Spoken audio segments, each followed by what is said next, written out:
Hi everyone, welcome to the Polly Show. Today I'm here to talk with you guys about the new Zack Snyder movie Rebel Moon Part 1, A Child of Fire, that I had the amazing experience of watching in Brazil at CCXP 2023. I've been living in Canada since September 2022, and my new international friends have been for a very long time asking me to start making videos in English because I already have another YouTube channel in Portuguese, for my Brazilian subscribers, Brazilian friends and followers. And I really like that channel, but I was feeling the need of doing something different, and reaching another audience. So now that's the reason why I'm starting here to make my videos in English. And I thought that the experience of watching Rebel Moon was simply something so incredible for me that it would be the perfect subject to start this channel. So in this video, I'm gonna divide everything that I'm saying by chapters. And before, to start, I wanted to talk a little bit about CCXP and how was my experience there. And later, I'm gonna talk, with more details about Rebel Moon itself without spoilers. And one more thing that I wanted to say before actually starting the video is just sorry for my English. It's the first time that I'm actually filming myself talking in English like this because as I said before, my other channel is just completely in Portuguese. But that's it. Let's go. Let's talk about CCXP and then Rebel Moon. Last month, I was visiting my family and friends for the first time since I moved to Canada. So it was something that I was waiting for a very long time, and my family and friends were also waiting for a very long time. But I was not there because of CCXP. The thing is that I did not know at the time that Zack Snyder would be in Brazil. I was just there, and it was just a very happy coincidence. I was supposed actually to come back to Canada in November 30. But then, suddenly, in the middle of my travel, I discovered that Zack Snyder was coming to Brazil with the cast. I mean, not the whole cast. Doona Bae was not in Brazil, but all the rest of the cast was going to Brazil. And they were gonna go to CCXP, not just to have a panel where they would talk about the film and show the characters and everything, but actually to premiere the movie. And Brazil would be the first audience in the whole world to watch Rebel Moon. And I was like, oh my god, this is so insane. At the time, I already knew that Rebel Moon would be playing at TIFF here in Toronto. So I was already planning, to buy my tickets. And I already bought my tickets. I bought 3 tickets to watch the movie, 3 times in theaters here in Canada. But that would be the only opportunity I would have to watch Rebel Moon in the big screen before watching it at Netflix. And then when I discovered that they were going to Brazil, I was like, oh my god, I cannot lose this opportunity. I need to go there. I need to be, in the panel with Zack Snyder and see everyone for real, in front of me. So I was just so stressed out because as I said, I was supposed to come back to Toronto November 30. So I had a whole drama that I was needing my parents' help to change my flight, and I was so nervous, but everything worked out. And then I changed my flight to December 4th. And then now I'm back in Canada, but I had enough time, to go to CCXP to watch the panel, and everything, guys, was so beautiful, so amazing. I cannot describe how special it is to see Zack Snyder for real in front of me, because not just I really admire him as a director and also as a human being, but I also think that he is so handsome. I have a big crush on Zack Snyder, and then seeing him in front of me, it was just so incredible. And I was so crazy. I really, really wanted to see him so close that I decided to sleep there. I went to CCXP one night before the panel. So I was sleeping there, I was sleeping on the line with other people. Other fans were already there. I was not the only person to do this. A lot of people were doing this. And I just been there, for more than 24 hours waiting to see Zack Snyder, a totally crazy person. But the thing is that for me, it was worth it because then I could get a seat in the second row. I could actually sit in the first row, but I thought that it would be really good to be really close to Snyder. But at the same time, I was afraid that it would not be good to watch the movie if I was too close to the screen. So I decided to be in the second row that I thought it was close enough to him and to the cast. But at the same time, it was a better seat to watch the movie when it started being played. So the thing is that I was there, and I just loved meeting other Snyder fans that I just met before online. I just talked to them on Twitter and everything, but I've never seen them in live action before. And then suddenly see them there was just amazing, watching this movie with other Snyder fans, which is an experience that I never had because I became a Zack Snyder fan in 2016. I remember watching BVS in theaters, but at the time, we didn't have the Snyder fandom in the way that we have right now, because basically the Snyder fandom was born with BVS, and with the fight, when BVS was being like destroyed by the critics, and we all united to say, no, that the movie was amazing, that BVS is epic and everything. And then the fandom was only growing bigger and greater and more amazing when we had all the drama with Justice League, which is like awful, everything that happened behind the scenes. But I think it's also really special how the fandom was fighting together, and everyone was being like really rebellious online. I was always fighting on Twitter, to defend Zack Snyder. So it was just like amazing. And after all that time that we were only like cheering Zack Snyder online, especially because like when the Snyder Cut was finally released, we all had to watch alone at home, because of COVID and everything. So this moment, the panel of Rebel Moon at CCXP was like my first time having a very big experience with other people, a physical experience. We were all there in person and it was just like amazing. Now I'm gonna show you guys just some videos, that I recorded when I was there at CCXP, just to show you guys a little bit of like the feeling of being there. It was just really amazing. I didn't film the whole thing, obviously, because I also wanted to watch everything, I wanted to see them with my own eyes. So I was not like all the time with my phone in my hands, but I wanted to film just a little bit to use in this video and also to be always in my memory. So I'm gonna show to you guys now, it's gonna be amazing.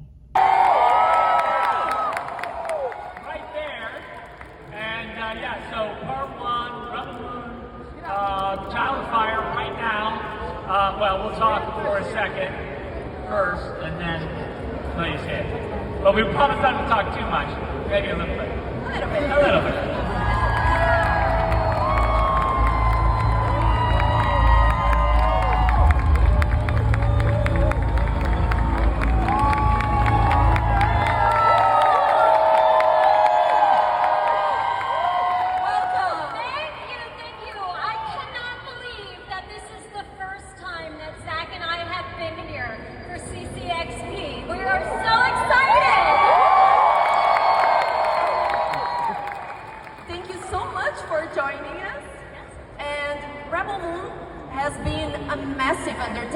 So how did you react when Zack told you what he wanted to do?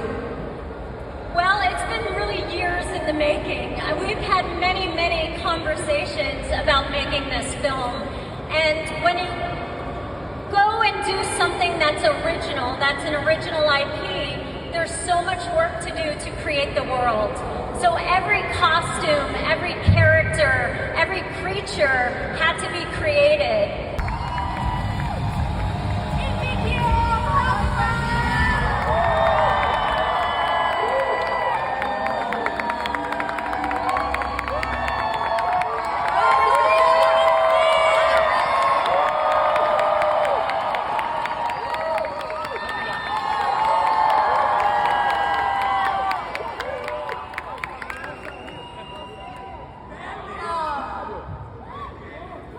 Thank you.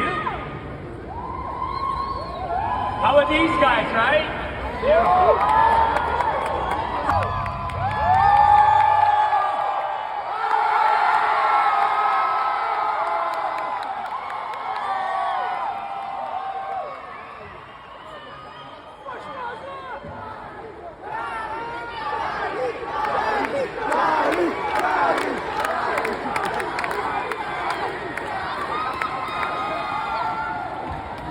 Welcome to Brazil again! Oi, Brazil!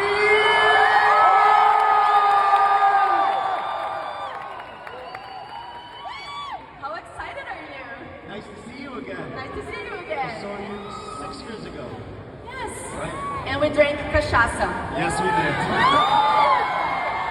Desculpa, gente.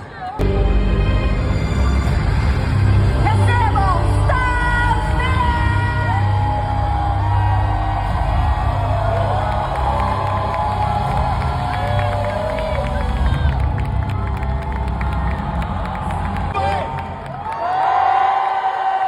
Primeiro quero dizer que vocês são incríveis. Tudo, obrigado.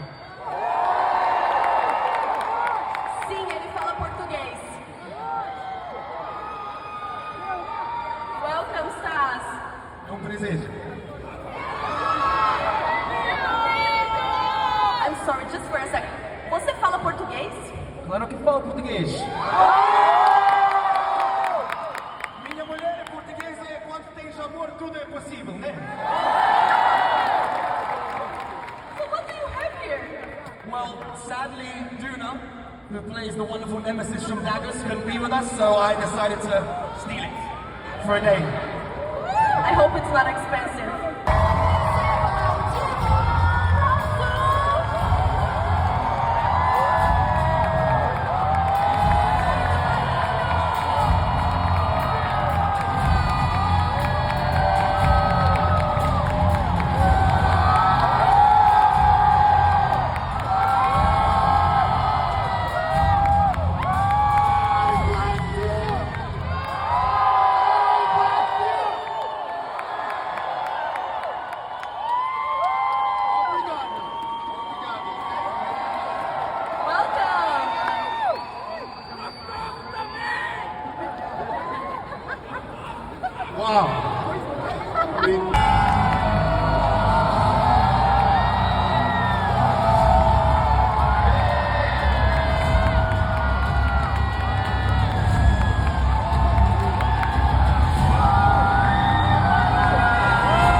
It's just amazing, right? Yeah, I mean, I miss this day so much. I wanted to live it again and again.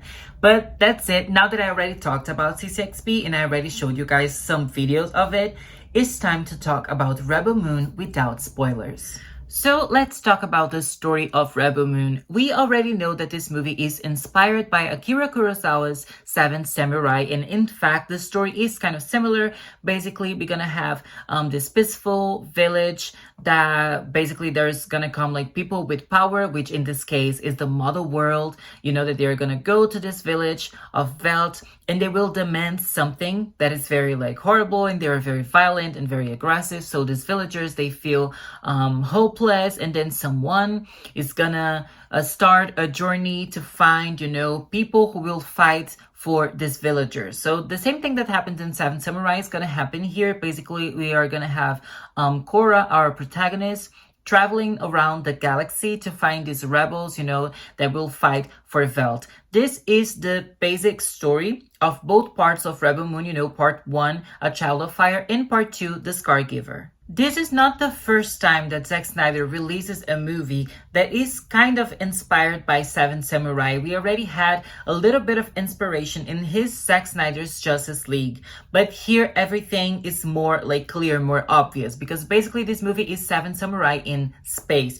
This is something that he has been saying like for a very long time, so all of you already know. But there is another movie that I wanted to compare with Rebel Moon because I think they're very similar. And this movie is a very underrated movie from Zack Snyder's filmography, which is Legend of the Guardians. So here I have the 3 volumes that inspired Zack Snyder's Legend of the Guardians, you know? So here we have the first 3 books of the saga, you know, and it's really amazing to have 3 books that combine make one film, because each one of those books basically represent, you know, an act of the movie. So in this one, the capture, we have the beginning of Legend of the Guardians story, you know, that we're gonna meet the protagonist. He's living his peaceful life, but then suddenly something happens, he's captured, you know, and he's now with the villains, you know, and something bad is happening and he needs to solve this problem. So in the second book, you know, the second act, we're gonna have this journey where the character is basically gonna try, you know, to run away and to escape,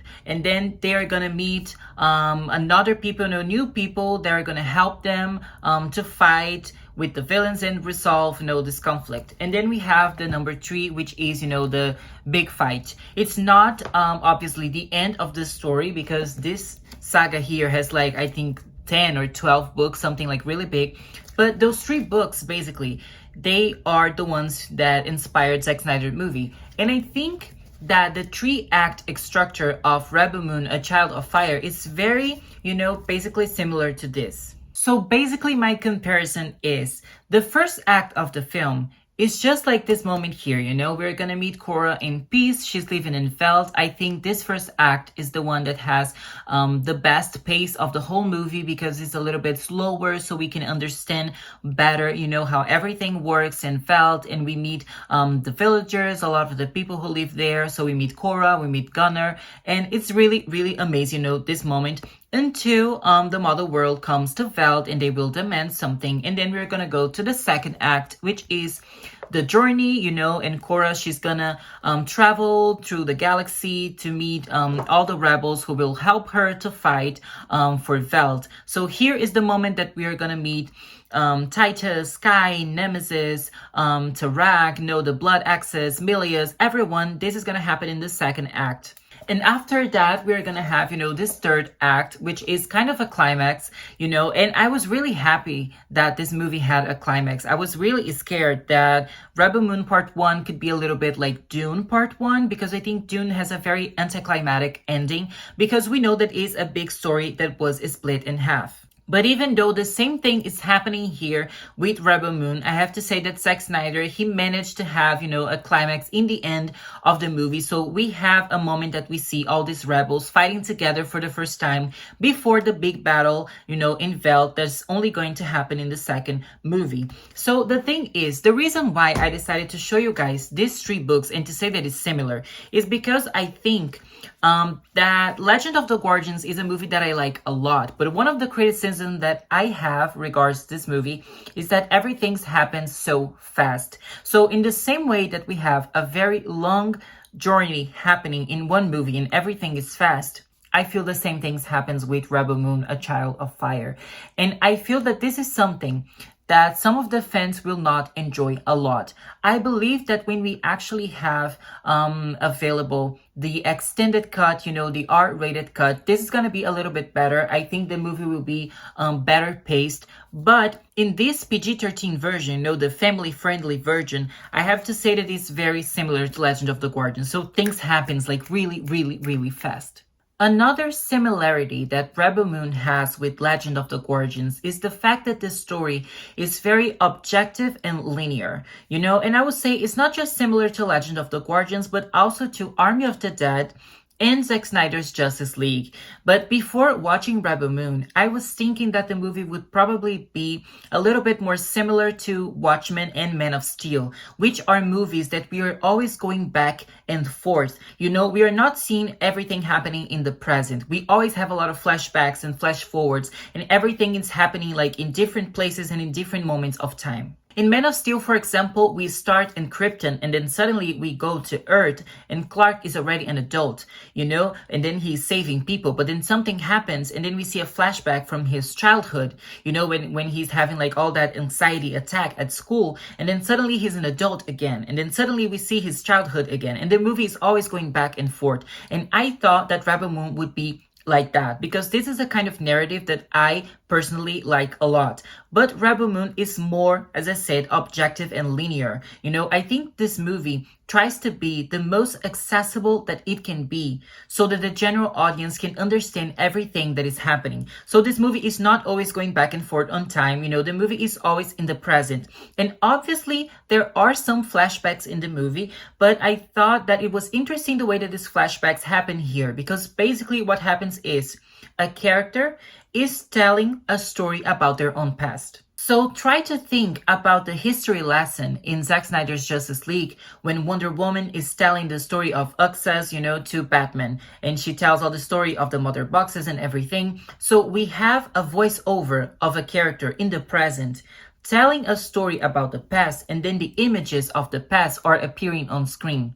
But the movie is still, you know, linear. We only see the past when someone is talking about the past. So it's not like Watchmen and Man of Steel, that the movie is basically like a puzzle and we are putting all the pieces together. You know, Rebel Moon is not like this. It's more accessible. It's easier for people to understand. But I have to tell you that because of this, we don't get a lot of context and backstory to a lot of characters and a lot of elements that we see here in A Child of Fire. And I think that this is something that I have already seen some people talking, you know, that, oh, the extended edition is going to be better because this thing is not explained, this other thing is not explained. But I have to tell you guys that some of the explanation, they will not necessarily be in the extended cut. They're going to be in part 2. Because as I said, we only have flashbacks when a character is telling a story about the past. So in this movie, we're gonna see Kora recruiting all the rebels. So we're gonna meet the rebels, but it's something very fast. As I said, just like Legend of the Guardians, everything is happening very fast. So we're gonna see these new characters, you know, the rebels, and we are going to like them because they're cool, you know.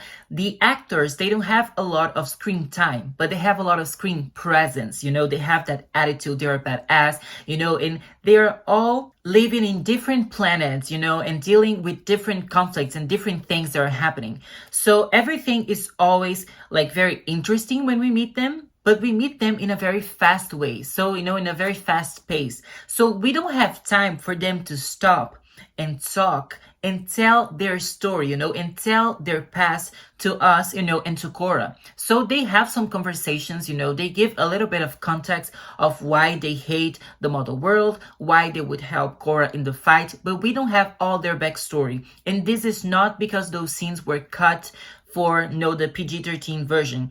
Actually, those scenes are gonna be in part 2, you know, so remind this, the movie is very linear. We don't keep going back and forth on time.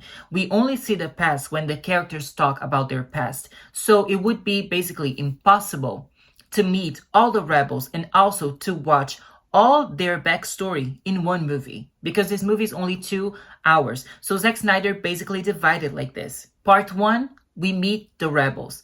Part 2, we understand the rebels. He already said in an interview that Rebel Moon Part 2 is gonna be basically like this. The first half is why we fight, and the second half is a war movie. So basically what he's saying is that in the first half of Rebel Moon Part 2, The Scar Giver, we are gonna see the characters' relationship, and then they're gonna talk, they're gonna explain their history, you know, we're gonna know what happened in their past, we're gonna get the backstory, we are gonna get the flashback to understand why they are fighting.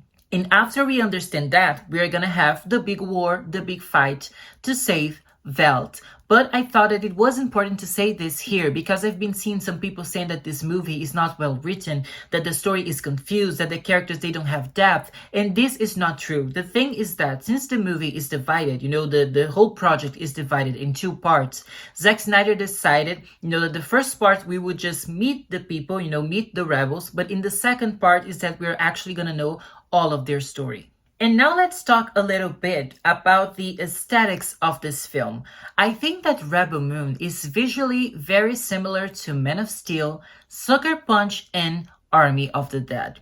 You know, with Man of Steel, I think this is something that we already imagined, because in the beginning, Zack Snyder described Rebel Moon as the Krypton scenes on steroids. So everyone was already expecting some similarities, you know, with Man of Steel. And then Sucker Punch, I think, is the movie that is the most like creative and weird and fantastical that Zack Snyder has ever done. So since this movie here, you know, Rebel Moon, this epic saga is very fantastical and very out of this world, it is kind of impossible not to remember Sucker Punch. But the thing is, I think a lot of people did not expect that Rebel Moon would be so visually similar as well to Army of the Dead. What I've been noticing is that basically Army of the Dead it started a new chapter in Zack Snyder's filmography, you know, and we need to understand that one of the reasons why Zack Snyder is a visionary is not just because his movies are visually beautiful. You know, they are in fact beautiful, but it's not this who makes him a visionary.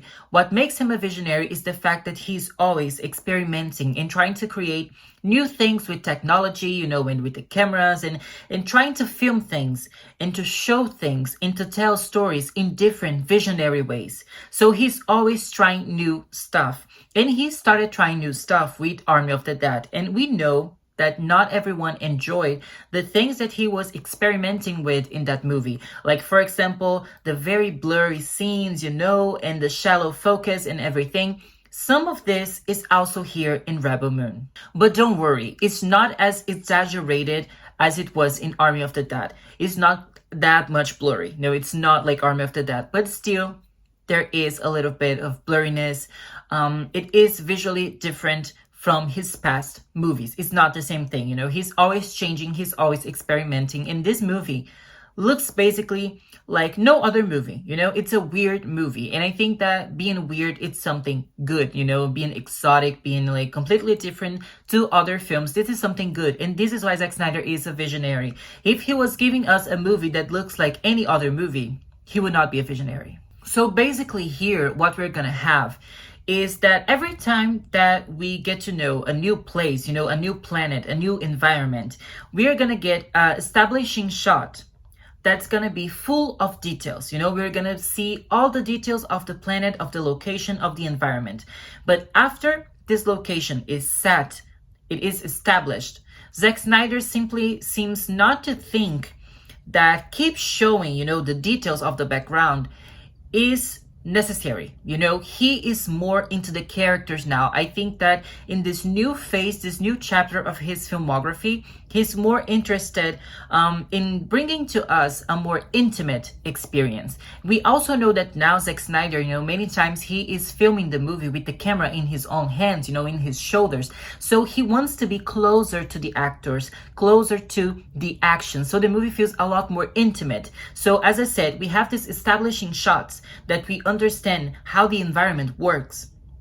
But after that, the movie gets a little bit more blurry because he wants us to focus in the characters, you know, so in their facial expressions, in what they're doing, how they're moving, how they're feeling, you know, and everything is also like very close to the character, you know, very close to the actor. I feel that before, a lot of Zack Snyder movies, we saw things from afar. And I think this made a lot of sense, especially with his DC movies, because the characters, they were superheroes, so they had all those powers and everything. So he was always filming from afar, so we could see the spectacle of the fight, of everything that they were doing. But now, these characters, they're a lot more human, you know, so it's more down to earth. And because of this, I feel that Zack Snyder wants to be, you know, more intimate, more real, and closer to these people. So we don't see it from afar, we see it from very close.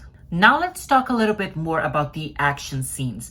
I think that Zack Snyder did something very interesting here, because as I said, he's trying to be more intimate and more down to earth here in this story, especially because the characters, they don't have like crazy superpowers. So he wants to make something that feels real, you know, and that every punch, every kick, you know, has a consequence. And I think that this makes all the fights very brutal, you know, and very realistic. But at the same time, we know that Zack Snyder is a very, you know, extravagant artist. So the way that he directs the scene is always kind of fantastical, even if what is happening is more realistic. And I think that he manages to show reality in a very exotic way. And I think that a big part of this is the slow motion. A lot of people sometimes criticize Zack Snyder's use of slow motion, but I love his use of slow motion. In this movie especially, I feel that he's using slow motion a lot, really a lot. It's not like his DC movies. I don't know why some people would say, that his DC movies are full of slow-mo, because they are not, Man of Steel basically doesn't have slow motion, Batman v Superman also basically doesn't have slow motion. We have a little bit more in the Snyder cut of Justice League, but still, it's not a big deal. But here in Rebel Moon, it has a lot of slow motion. It's more similar, like to 300 and to Sucker Punch. So everything is very slow, but at the same time, very brutal and very realistic. So these are very different approaches to the action, and everything is kind of together in the scene. So it looks really stunning and really different and really exotic, and I really, really like it. I thought it was very creative. And now about the soundtrack. We have here Ton Hulkenberg, who already did the soundtrack for Zack Snyder's Justice League. He also worked with Hans Zimmer in BVS, and he's been working also with Alita, Battle Angel, and many other films, like Junkie XL has been working with movies for a very long time. He also has done some remix to some pop singers that I like. I know that he has a remix with Britney Spears, in her Blackout album. I love that. But okay, the fact is that here in Rebel Moon, he's also doing a very amazing job. I think that sometimes his tracks for Rebel Moon are very similar to his work for Zack Snyder's Justice League. I think both movies, they are not unique enough from each other. I think there are some songs, that you could hear and you could think that it's from one movie, but it's from the other. I think Rebel Moon and the Snyder Cut are very similar, sound-wise. But I think that since the soundtrack for Justice League is so good, the soundtrack for Rebel Moon is also good, so being similar is not necessarily something negative. My favorite tracks, well, I don't know their title yet because the album for the soundtrack was not released, but I really like Nemesis theme. I really like how it has some instruments from South Korea and also from the culture of Doona Bae's country. And I really like how Ton basically mixed a little bit of our real world with the universe of Rebel Moon. I thought it was very interesting. I really like the other track. This one, I know the title, which is A Call to Courage. It's already released on YouTube and Spotify and everything. I was really surprised with the moment that this song played in the movie. I was not expecting that it would be this character's song and this scene's song. When I was listening before watching the movie, I was imagining they would be in a very different moment. But the moment that this track plays is simply really amazing, really beautiful. And I also have to say that I really liked, I don't know if it's Veldt team or if it's Kora's team, but there is a song that plays in the beginning of the movie that is simply so emotional, it's so beautiful, so delicate. I really like that song, as I said, I'm not sure if it's Kora's song, Kora's theme, or if it's Veldt's theme, but I really, really liked that track. And the other track that I liked a lot is basically the Mother World theme. I think this song is amazing. I mean, I don't know if song is the right way to describe it, but this track is just incredible. It has kind of a dark, very low tone opera, that I think is amazing. I think it's really intense. When the Mother World is in the scene, you feel the vibe, you feel terrified. And I think that the soundtrack was really, really good, really, really well done. So basically, this is what I have to say about Rebel Moon right now, because this is a non-spoiler review. I couldn't say, more details about the story. I just wanted to explain to you guys, the visuals, the sound, and the structure of the story. I think this is all that I could talk about here. What I have to say more is that, well, I'm really happy with the film. I really enjoyed the film. I believe that the extended version I'm gonna enjoy even more because I think that's gonna be more slower paced, and this movie is very fast. Usually I enjoy when a movie is slower and things take more time to happen, but at the same time I know that some of the things that are missing from this movie are actually from part 2, you know, especially the backstory of the rebels. So I'm very interested in part 2. I think that part 2 can be even better than part 1. And I said this as someone who already enjoyed a lot part 1, you know, but I think that part 2 is going to be even better because, as I said, we're going to have the backstory. So it's going to be very emotionally heavy. And then we're gonna have the big battle, the big war, you know, in Veldt. So I think it's also gonna be like more action-packed than this movie already is, you know. So I think that it's gonna be really, really good. I'm very excited to watch The Scar Giver in April next year. And even before that, I'm very excited to watch Rebel Moon again because I'm going to watch this movie at TIFF, you know, so next Friday. And then 2 more days, you know, I bought 3 tickets to watch at TIFF, and then the movie's gonna be released, you know, December 2022. Actually, you know, today I saw the news that the movie is actually going to be released December 21 at night. So everyone in the world will be able to watch the movie together. And then December 22 is gonna be like the moment that everyone will have already like watched it. Everyone's gonna be talking about it. It's gonna be amazing to see like all the reactions on Twitter. I'm very excited to see what everyone's gonna talk about. And then we're gonna have, you know, a few more months of waiting, but not many months, just a few more months waiting for The Scar Giver and making theories and everything. I'm very excited for the moment that all of you guys will be able to watch this movie and we will all be able, you know, to freak out together. But that's it. I hope you enjoyed this video. You know, as I said, it's my first video in English, so I was like kind of like terrified of talking with you guys like this, you know, in the video. I felt very insecure, but I think everything worked fine. I think this video was cool. I hope that now you're even like more excited to watch Rebel Moon. And that's it. See you guys later. Bye.